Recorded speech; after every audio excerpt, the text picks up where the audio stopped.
Kumikilos para sa kahandaan, kaligtasan at katatagan.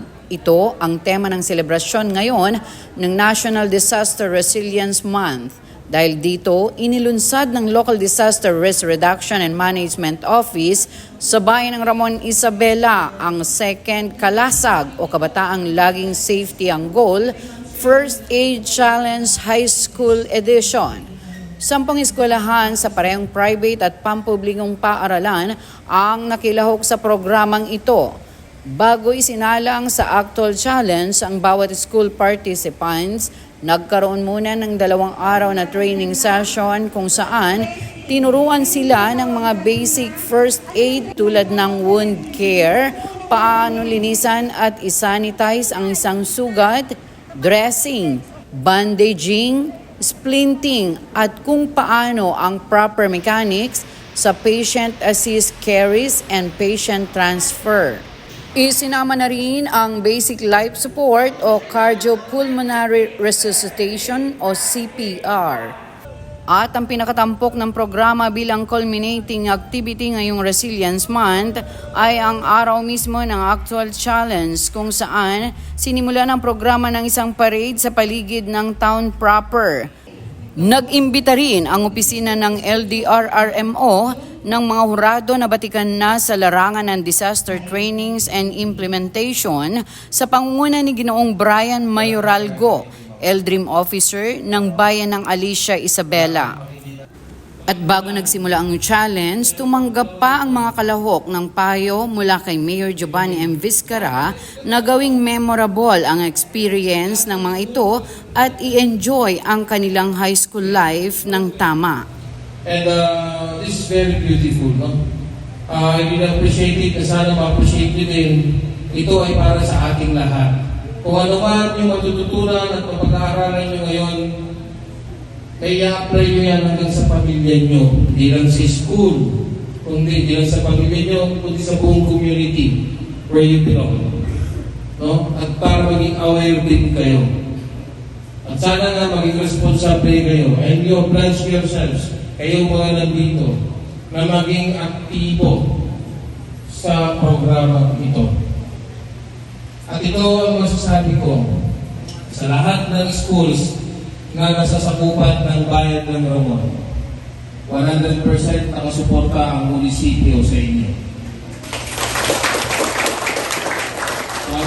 Nagbigay din ng short briefing si Eldri Mayoralgo sa mga team leader ng bawat kalahok bago pumunta sa challenge field ang mga ito upang ipabatid ang mga dapat at hindi dapat gawin maging ang basis ng point system sa challenge na ito upang manalo. Tinuro sa pamamagitan ng isang skills o practical demonstration. So, yun nga po, ni-recall ko po ulit sa team leader sa kanila kung ano yung mga dapat key points na dapat na alam nila para standard po yung alam namin. And at the same time, in-insist ko na din po sa kanila yung group effort na kailangan nilang ipakita. Kasi sa first aid challenge po, hindi po useless po skills kung hindi kayo nagtutulungan. So number 1 po talaga yun is the group effort. So makikita po natin how they being a good member ng kanilang team. So yun po yung isang pinakamagandang ilalabas po ng first aid challenge na to. Yung talagang pagtutulungan ng bawat isa, gaano kahalaga lahat ng members, and yung paano nila naintindihan nung pinagsasasabi ng kanilang instructor through skills demo, ma-assess na po natin. So napakaganda po activity na ginagawa ng ating LDRIM office na lalo na po sa mga kabataan, sila na po yung katuwang natin sa ating community.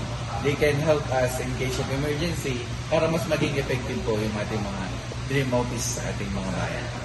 Ayon naman kay Ramon LDRIM Officer Jebic Culadet Santiago, may matatanggap na premyo ang lahat ng lumahok sa selebrasyon ng Disaster Resilience Month na ito. So, sa first aid challenge po na ito, nag-prepare po tayo ng mga papremyo. So, ang magwawagi o yung champion, makakakuha po sila ng 10,000 pesos plus first aid kits. And then, ang first runner-up po ay 7,000 pesos with first aid kits also. Ang second runner-up naman po ay makakatanggap ng 5,000 plus first aid kits At lahat po ng mga nakalahok na 10 paaralan ay makakatanggap po ng yung mga hindi mananalo ay meron pong consolation prize na 1,000 pesos per team plus first aid kits at plaque. Sa pagtatapos ng programa, itinanghal na nagwagi ang mga sumusunod. Second runner-up ay ang Ranyag High School, first runner-up ay ang Jet Montessori School, at ang nagwagi bilang champion ay ang Planas Integrated School at sila din ang naitala na youngest participants. Kasi meron ako sa isang idol na senior, meron siya sinabi sa kota. There's no unity, meaning wala lang po isang tao sa isang grupo, kundi they have unity, synchronization, and calmness. Kasi pag isa rin naman calmness, kasi pag nagkalmado ka ma'am, hindi mental block ang utak mo ma'am, mas tuloy-tuloy ang mga ideas na pumapasok. Yung pinantalang po namin dito is hindi lang yung price. Yung pinantang po namin dito is yung para matutunan namin kung ano yung first aid na gagawin namin if ever man na merong mangyari na hindi maganda sa school namin at i-apply namin yung mga nalaman namin sa school. Narito ang mga highlights ng isinagawang demo field ng Kalasag First Aid Challenge 2025.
Yan ang mga huling kaganapan para sa Balitang Ramon.